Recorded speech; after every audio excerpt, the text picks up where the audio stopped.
విజయనగరం జిల్లాలోని నెల్లిమర్లలో Janasena party incharge లోకం మాధవి ఇంటింటికి ప్రచారం నిర్వహిస్తున్నారు. టీడీపీ జనసేన కూటమి అధికారంలోకి వస్తేనే రాష్ట్రం అభివృద్ధి చెందుతుందని అన్నారు.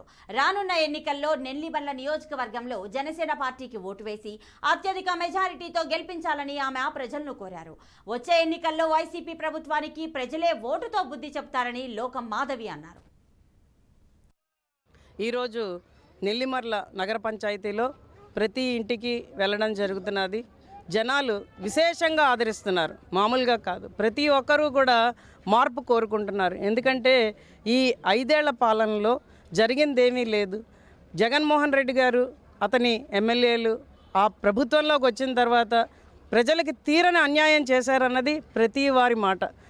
ఎక్కడా కూడా ఏ అభివృద్ధి లేదు. నగర పంచాయతీ అయితే ఇంకా పాడైపోయింది. అటు పంచాయతీకి ఉన్న ఉపాధి అవకాశాలు లేక, నగర పంచాయతీలో ఉపాధి అవకాశాలు లేక, అలాగే ఇళ్ల పట్టాల్లో పెద్ద మోసం మా నగర పంచాయతీలో జరిగిందని ఈరోజు ప్రజలందరూ చెప్తున్నారు. ఖచ్చితంగా అవకాశం ఇస్తామని, ఆడబిడ్డగా నీకు ఒక అవకాశం ఇస్తామమ్మా, ఖచ్చితంగా మంచి చేస్తామన్న నమ్మకం మాకుందని ఈరోజు ప్రజలందరూ చెప్పడం జరుగుతున్నది. ఈరోజు